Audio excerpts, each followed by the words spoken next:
tudo que vem acontecendo no mundo hoje tem sido momentos desafiadores.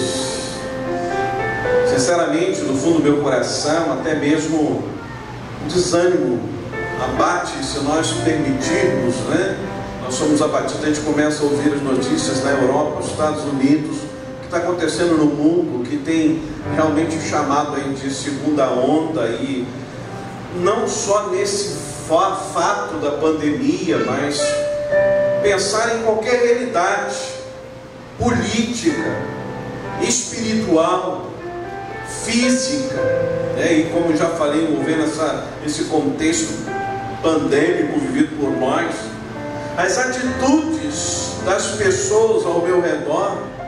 Eu vi muita gente dizendo assim: agora nós vamos ter um novo mundo, um novo momento. As pessoas, depois dessa pandemia, elas se tornarão melhores. Aí eu faço igual um filósofo que diz assim nas frases: será? Diante do que eu tenho constatado, as pessoas me parecem mais egoístas, mais arrogantes, pensam só nelas mesmas, estão tão longe daquilo que Deus quer que sejamos. A ausência de perspectivas positivas e outras demais coisas, que às vezes, se a gente se permitir, vai tomando conta do coração da gente e a gente vai desanimando. Mas eu queria pensar numa personagem bíblica que veio à minha mente em momentos assim, que está no contexto que é de Isaías.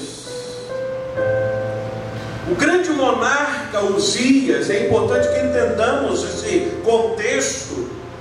Depois de 52 anos e um próspero reinado, ele morre, deixando um vácuo naquele trono, uma instabilidade política no reino de Judá. O poder executivo estava em luto. Por outro lado, o poder legislativo estava corrompido. Homens inescrupulosos estavam empoderados, né? Ou melhor, empoleirados no poder, decretando leis injustas para esmagar os pobres. É só você abrir aí a sua Bíblia, você vai ver no capítulo 10 do profeta Isaías, verso 1 e 2, ele diz assim: ai dos juízes desonestos, ai das autoridades que fazem injustiças, que escrevem decretos opressores. Vocês que não tratam com justiça os pobres, roubam os que já perderam quase tudo, exploram as viúvas e roubam dos órfãos. Queridos, vejamos aqui o grito da injustiça que estava aqui na boca do profeta Isaías. Era o contexto político, o cenário em que ele estava vivendo. A religião também, queridos, quando nós olhamos aqui, ela estava contaminada pela corrupção, a própria religiosidade. Os sacerdotes profissionais vendiam as suas consciências. Os profetas da conveniência profetizavam mentiras aos povos. E havia um ritual pomposo, mas o povo estava longe de Deus, enfermo por causa do seu pecado. Parece diferente do contexto que ele está vivendo hoje. A economia estava abalada. Os ricos estavam cada vez mais ricos e os pobres cada vez mais pobres. Essa informação, se você abrir aí o capítulo 5, verso 8, você vai ler isso. Está aí no texto. Além dessa crise econômica, havia também uma crise moral, medonha, inevitavelmente, tomou conta do povo, ao tal ponto de os valores se tornarem invertidos. O caos se estabeleceu naquela sociedade, o povo perdeu o referencial. E aí, a crise espiritual foi o resultado natural de todas as outras crises associadas. Tanto que no capítulo 1 de Isaías, quando nós lemos esse texto profético, ele é extraordinário, porque narra a doença espiritual de um povo em sua religiosidade fútil. Queridos, abrindo um parênteses aqui, quanto eu tenho me preocupado com o nosso contexto, principalmente aqui olhando para o nosso umbigo, realidade do contexto brasileiro, aonde me preocupa onde se posiciona a igreja evangélica brasileira. Mas olhando para o contexto, aqui no texto, essa era, portanto, a situação daquele povo na época do profeta Isaías. Qualquer semelhança, eu vou dizer aqui, com os nossos dias, não é mera coincidência. E é por isso que então Deus me levou a meditar nesse texto do profeta Isaías, capítulo 6, dos versos de 1 a 8. Eu coloquei aqui um contexto para que entendamos o porquê desses versos aqui, nesse capítulo 6, e encontrar as respostas para esses momentos de tensão. Vamos aqui ler o texto, nos diz assim: no ano em que o rei Uzias morreu, eu vi o Senhor. Ele estava sentado em um trono alto e majestoso. Todo o templo estava cheio da sua glória. À sua volta voavam poderosos serafins. Cada um deles tinha 6 asas. Com 2 asas cobriam seus rostos, com 2 cobriam os pés, com 2 voavam. E eles diziam em alta voz uns para os outros: Santo, Santo, Santo é o Senhor Todo-Poderoso, toda a terra está cheia da sua glória. Era tão tremendo o som das suas vozes que chegou a sacudir o templo até os alicerces, e ele ficou cheio de fumaça. Então eu disse: chegou a minha hora. Eu vou morrer porque eu sou um pecador. Eu sou um homem com lábios impuros e moro no meio de um povo de lábios impuros. E agora eu vi o Rei, o Senhor Todo-Poderoso. E foi aí que um dos serafins veio voando em minha direção, trazendo uma brasa viva que ele havia tirado do altar com uma tenaz. Com ela tocou na minha boca e disse: de agora em diante a sua culpa foi tirada, porque esta brasa tocou em seus lábios, e os seus pecados foram perdoados. Então ouvi a voz do Senhor dizendo: quem será o mensageiro que eu vou enviar ao meu povo? Quem irá por nós? E eu respondi: eu irei, Senhor, envia-me. Eu quero compartilhar com os amados irmãos, irmãs, amigos, queridos e queridas, nessa noite festiva desta igreja, falando em santidades, sobre atitudes sensatas em tempo de crise. Vamos repetir isso? Atitudes sensatas em tempos de crise. Pai, obrigado pela tua palavra lida nesse instante. Aplica esta palavra em cada um dos nossos corações, em cada coração aqui. Usa o teu servo como instrumento em tuas mãos. Ó Deus, obrigado pela existência da tua igreja neste lugar há 34 anos. Que, ó Deus, até a volta do Senhor Jesus, ela seja agência viva do Senhor neste lugar. E, ó Pai, em meio de tantas lutas e dificuldades, encontrem sempre os passos a serem dados para a vitória. Continua falando nos nossos corações. Em Cristo é que oramos hoje e sempre. Amém.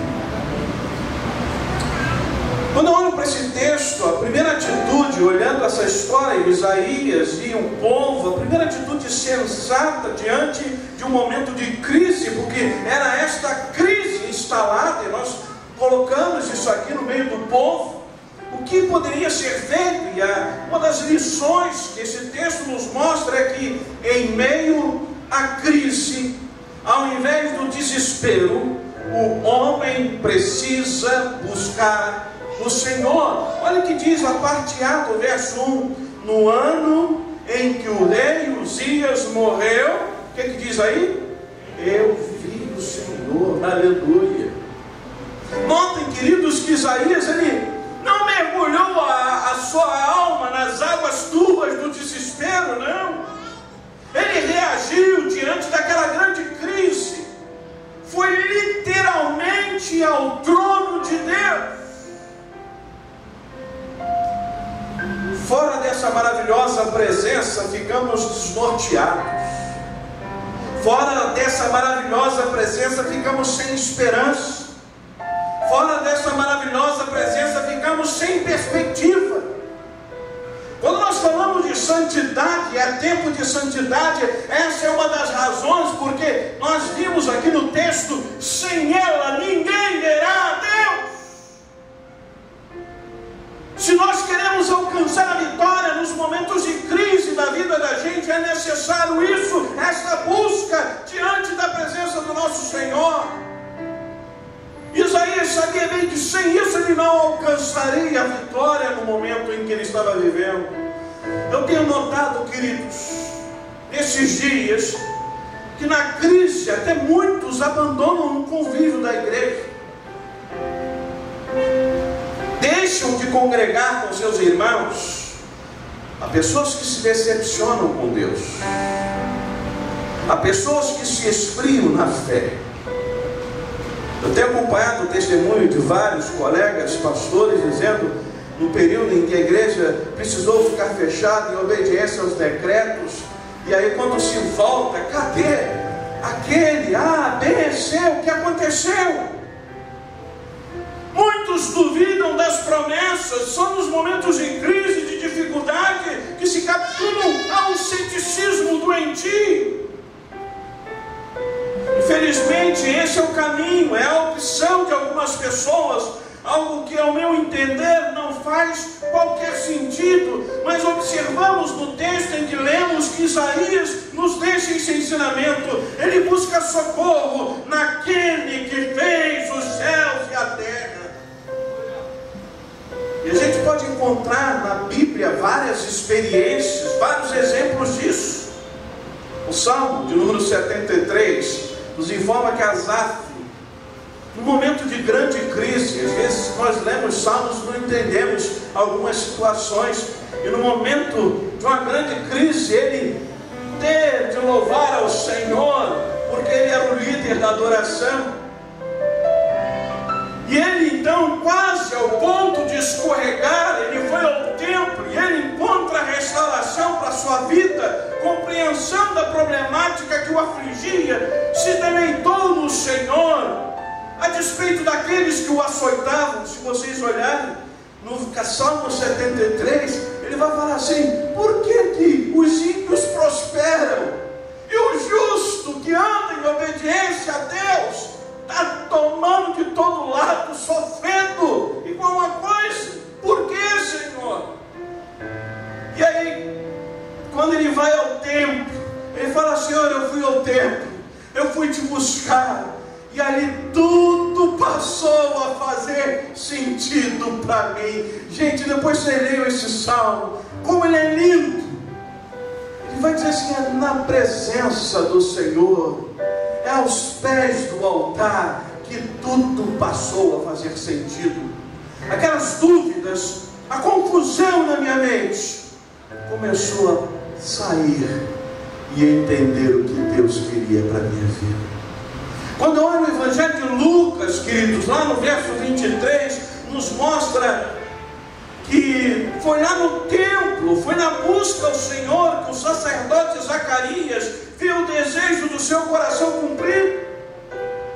Foi na casa de Deus, quem se lembra que Ana ouviu uma palavra libertadora para a sua alma e cura para a sua esterilidade, ao ponto de ver nascer Samuel e a alegria retornar para a sua vida. Ali a sua vida foi tirada de um poço de depressão, a sua vida foi mudada, foi transformada no altar do Senhor.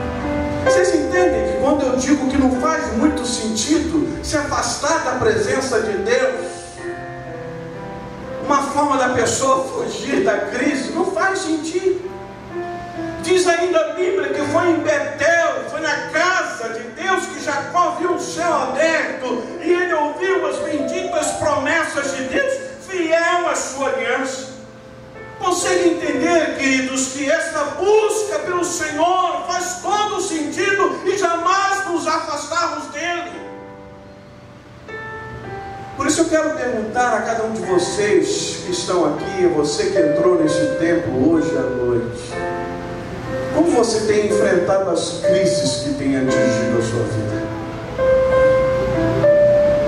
Eu te apresento o convite de Deus nesta noite, para que você encontre a ministração do Senhor, o socorro espiritual aos pés do Senhor. Ao invés de se desesperar, busque a presença de Deus.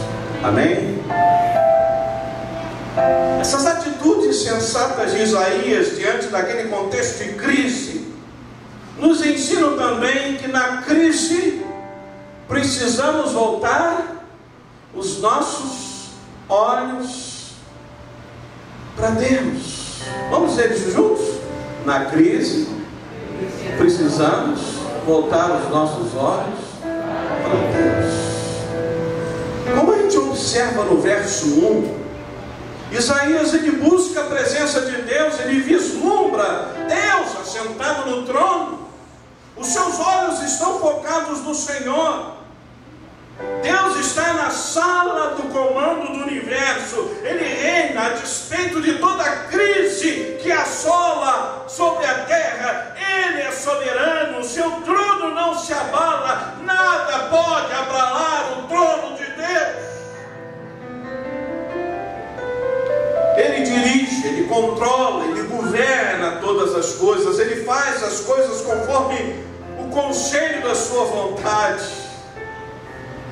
E queridos, queridas, reinos se levantam, reinos caem, poderosos se levantam, poderosos caem, poderosos entram no poder, poderosos saem desse poder. E Deus não precisa de ajuda deste ou daquele poderoso. Ele é Deus Todo-Poderoso. Reis aparecem e desaparecem, políticos aparecem e desaparecem no tempo, mas Deus continua no trono. Uzias havia morrido, e agora? Aí ele joga o olhar dele. Imagina a frustração quando a gente tem um líder, igual às vezes acontece numa igreja. O pastor foi embora, o pastor foi lá para Friburgo, pastor, o nosso líder político morreu. Quantas vezes a gente já não viu essa história? Mas quando o nosso coração está lá olhando para o Senhor, mesmo que estejamos em meio à crise, o nosso coração está confiante, porque Deus nunca sairá do lugar do comando de todas as coisas. E o profeta Isaías, ao ver o Senhor no alto, sublime trono, pôde entender que a morte do rei Uzias não era o fim. Jerusalém estava sem rei, mas Deus continuava no trono. Se Ele continua no trono, nossa crise não vai durar para sempre. Ele transforma tragédias em bênção. Ele exalta o necessitado. Ele muda e altera as circunstâncias. Gente querida, os evangelhos nos dizem que os discípulos de Jesus certa vez estavam ali no mar da Galileia. Quem se lembra daquela cena? Sendo açoitados pelo rigor das ondas. E Jesus dormia tranquilamente naquele barquinho em que eles estavam. Às vezes pensamos que Deus está assim, dormindo, indiferente à nossa situação de crise. E às vezes gritamos: Senhor, será que o Senhor não enxerga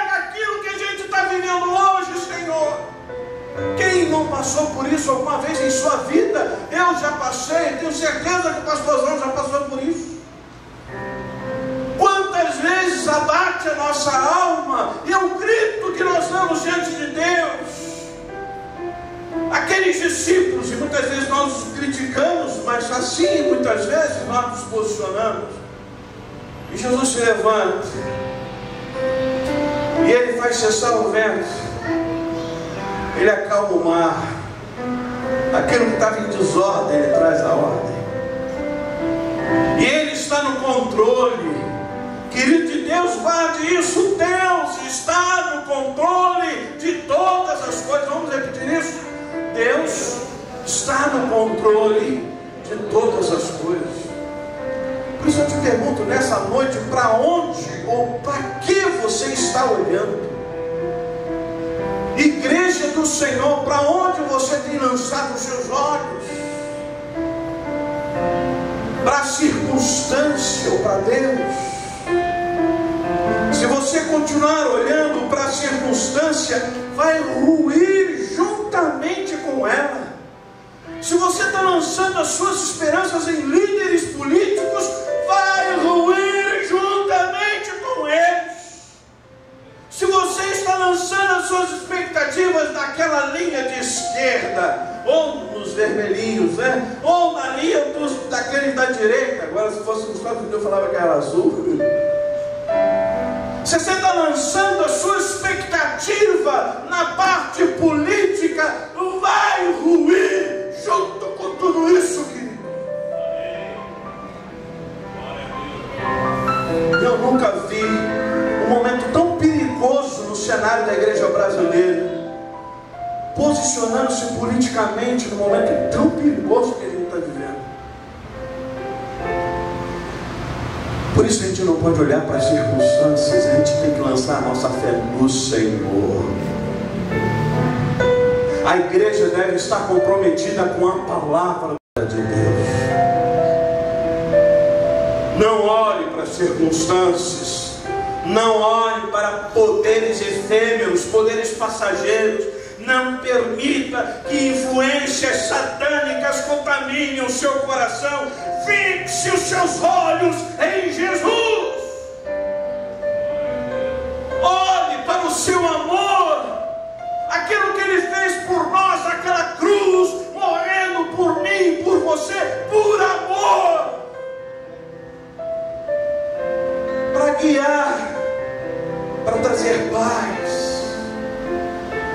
Olhe como Abacuque, que mesmo diante de uma terra infértil, árvores infrutíferas, continuou se alegrando no Senhor, pois o seu olhar estava nele e não nas circunstâncias. Olhe como o salmista, que afirmou que a sua certeza, ainda que os montes se lançassem no meio do mar, ainda que a terra tremesse, ele confiaria no Senhor, pois Ele pode dar o socorro no tempo de angústia. Assim, queridos, em tempos de crise, olhe para Deus, e não apenas para os recursos terrenos. Amém? Amém. Por fim, para concluir a nossa palavra,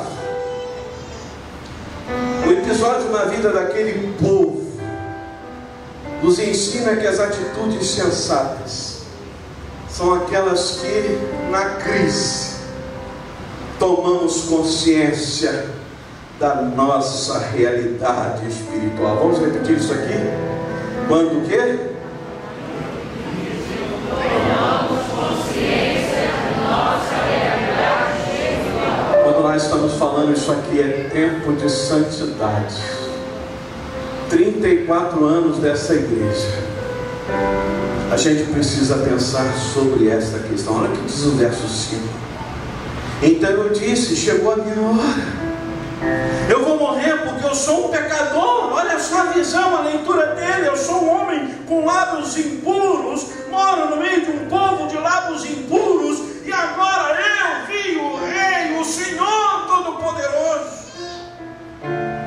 Muito interessante observarmos que Isaías, ele enxerga a sua condição condição diante de Deus sobre dois aspectos: a sua condição individual. Ele fala: cada vez que eu abro a minha boca eu peco, eu sou um homem de lábios impuros. Ele olha para si mesmo, para a sua condição individual. E aí a segunda coisa, o segundo aspecto dele é olhar para o seu contexto. Ele diz: isso acontece com todo o meu povo, eu habito no meio de um povo de impuros lábios. Queridos, esse texto aqui ele é profundo. A experiência do profeta em seu momento de crise, ao momento em que levou ele mais para perto de Deus, ao invés de para longe, como muitas pessoas fazem, o fez lançar olhos sobre si mesmo. Uma vez que ele teve a percepção da grandiosidade, da santidade de Deus, agora ele faz lançar não só os seus olhos sobre si mesmo, mas sobre o seu contexto. E essa nova percepção contextual, querido, o levou a entender plenamente o que estava acontecendo ao seu redor. O afastamento de Deus era o motivo de tudo aquilo que está acontecendo no meio do povo. Toda aquela crise, todo aquele contexto caótico, era o povo longe de Deus. E é nesse momento que a crise se afasta dele. Sabe aquela transcendência de dizer: por que, Senhor? Agora ele sabia. Agora tudo é revelado para ele. Quando eu vejo, queridos, nessa realidade de Isaías, alguns momentos assim, na experiência de homens e mulheres na Bíblia, na experiência desses homens e mulheres, me confirma esse entendimento da mudança de percepção de cada um destes. Vocês se lembram de Jó? Ao reconhecer a grandeza e a majestade de Deus, cai com o rosto em terra e ele confessa ao Senhor. Lembra-se disso? E a Bíblia diz que ele era um homem justo. Você olha lá em Jó 42, 5 e 6, ele diz: agora os meus olhos te veem e eu me abomino no pó e na cinza. Pedro, ao reconhecer a divindade de Cristo no mar da Galileia, diante do sinal daquela pesca milagrosa, lá em Lucas 5,8, ele diz: Senhor, retira-te de mim, porque eu sou um pecador. Manifestações da consciência do pecado que os esmagavam, era aquele reconhecimento da necessidade do perdão de Deus sobre eles. Será que você consegue ter essa percepção de si mesmo, Deus? A gente tem uma tendência mesquinha de só olhar para a vida do outro, daquilo que A, B, C fez ou faz de errado. Mas nós precisamos olhar para nós mesmos. Será que você tem consciência da necessidade do perdão de Deus sobre a sua vida? Voltando para o texto, até então Isaías, é interessante isso, ele já havia pronunciado vários ais para o povo de Judá. Mas a gente olha no capítulo 1, ele pega pesado, ele ai desse povo miserável. Mas quando ele vê o Senhor na sua santidade, ele vai gritar: ai de mim, porque estou perdido. Querida de Deus, querido, você quer reconhecer isso e permitir que Deus faça um milagre em sua vida nesse tempo em que temos vivido? Queria que todos fechassem os seus olhos nesse instante. Quando nós falamos em santidade, muitas vezes a gente fala assim: que bênção que essa mensagem foi pregada, a igreja precisava ouvir sobre santidade. E muitas vezes a gente não se atenta que até mesmo essa minha postura crítica e julgadora é uma forma de eu não querer enxergar que sou eu que preciso disso. Olhe para o seu coração. Quando nós olhamos esse contexto de todo aquele conflito que aquele povo estava vivendo, Isaías para de olhar para o conflito, Isaías para de olhar para o contexto, e agora Isaías olha para si mesmo. E essa sua pergunta era: o que eu estou fazendo? Quem sou eu? O Deus que eu sirvo é um Deus santo. E é justamente com esse coração que ele recebe de Deus. Recebe de Deus aquela ação poderosa da brasa viva do altar em seus lados, aonde ele é declarado perdoado dos seus pecados. Querido, querida de Deus, se alguém que entrou aqui hoje nesta noite, que ainda não tinha parado para olhar, que a gente precisa olhar para nós mesmos, que a gente precisa parar de olhar para o contexto, para os problemas que nos cercam, e olhar para Deus, lançar os nossos olhos sobre Ele, entender que quanto mais eu me aproximo dEle, quanto mais eu busco mudança em minha vida, buscando santidade e intimidade com esse Deus, mais intimamente ligado com Ele, coisas tremendas acontecerão em minha vida. Se você entrou aqui nesta noite e ainda não teve a experiência de dizer: Senhor Jesus, eu entrego a minha vida nas tuas mãos, eu reconheço que só o Senhor pode me dar acesso ao Pai, só o Senhor pode perdoar os meus pecados, e eu quero viver isso. Eu quero que o Senhor olhe para mim e diga assim: olha, eu quero te enviar, como disse Isaías, envia-me a mim. Quem poderá ir por nós? Ele diz: me envia, Senhor, estou pronto. O Senhor quer fazer desta igreja, queridos, na busca da santidade, uma igreja que olha não para o contexto, para os problemas, mas lança o seu olhar ao Senhor e olha para si mesmo, e começa na sua individualidade influenciar a coletividade, e ver aqui nessa reunião de homens e mulheres que buscam essa santidade fazer a grande diferença nesse lugar. Por isso, coloca o seu coração diante do Senhor e diga: Senhor, eu quero isso na minha vida. Feche os seus olhos, fale isso com Deus. Pai Santo, eu entrego nas tuas mãos, Pai, cada vida aqui presente nessa noite.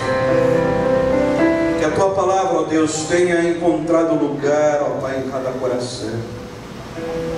Que assim como Isaías, ó Deus, que teve a percepção plena da tua grandeza e o entendimento de que o Senhor está no controle de todas as coisas, ó Deus, ele pôde sair dali como um instrumento teu, mensageiro, profeta do Senhor para aquela nação. O Senhor nesta noite quer levantar, ó Pai, desta igreja que completa 34 anos, profetas, profetisas do Senhor para fazer a diferença nesse mundo. Ó Deus, que cada um tenha entendimento daquilo que o Senhor falou nesta noite, Pai. Que nos apropriemos desta verdade. Se há vidas que entenderam e tomaram uma decisão hoje, dizendo: Senhor, eu quero, eu preciso, eu me lanço em teus braços. Seja essa, ó Pai, noite de salvação para essas vidas. E se, ó Pai, vidas de homens e mulheres que não só hoje, mas na mensagem que ouviram ontem, amanhã, possam, ó Deus, fazer com que esta igreja prossiga ainda mais forte nesta missão de fazer a diferença no teu reino. Continua, Pai, a falar em cada coração. Em Cristo é que oramos hoje e para todos sempre. Amém.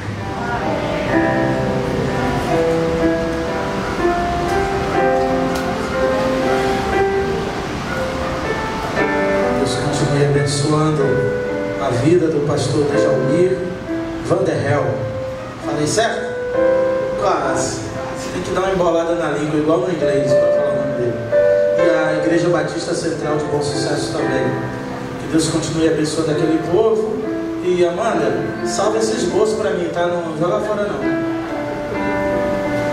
Amém, irmãos. Vou convidar aqui o nosso presidente da IBOC, o pastor Sidney.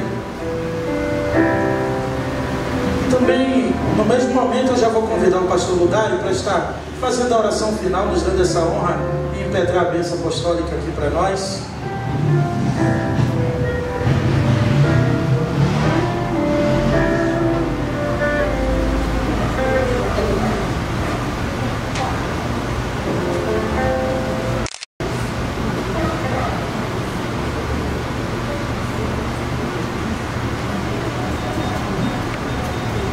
De muita alegria e satisfação poder estar com os irmãos aqui. Quero agradecer a pastor a Igreja Batista de Cancela Preta, que se fez presente no dia 23 de outubro na Assembleia da nossa Associação de Igrejas Batistas do Oeste Carioca, ali na PIB de Santa Margarida, onde foi eleita assim a nova diretoria. E nós tivemos ali uma missão de estar trabalhando junto com as 187 igrejas batistas do Oeste Carioca, juntamente com a graça de Deus e com todos os irmãos que ali foram eleitos. Nós estamos com a missão de tentar visitar todas essas igrejas.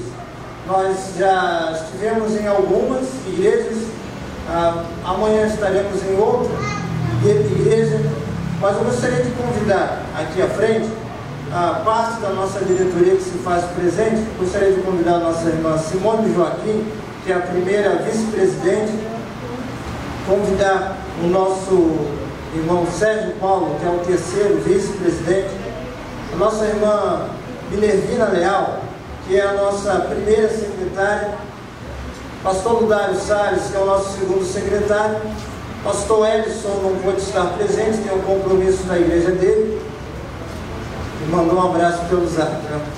E a nossa irmã Irineia também está com compromisso em sua igreja. Quero agradecer a toda essa igreja que ali pôde comparecer e peço aos irmãos que orem pela nossa associação de igrejas. A missão dessa diretoria é promover a integração da nossa associação, é promover a expansão do evangelho na nossa associação e cuidar, zelar pelo patrimônio da nossa associação, principalmente anunciar a palavra.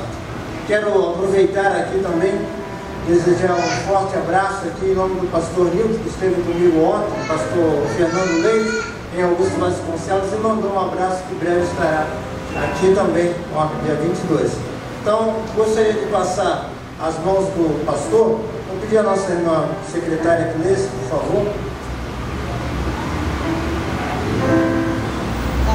A Associação de Igrejas Batista do Oeste Carioca homenageia a primeira igreja batista da Cancela Preta por ocasião dos seus 34 aniversários de organização, reconhecendo sua importante contribuição na expansão da obra missionária da nossa cidade. Rio de Janeiro, 14 de novembro de 2020. Assina o pastor presidente, Sidney Esteves da Silva, e a diaconisa Minervina Leal, que fala aqui. Parabéns, Igreja Batista da Cancela Preta. É a igreja pastor. Amém.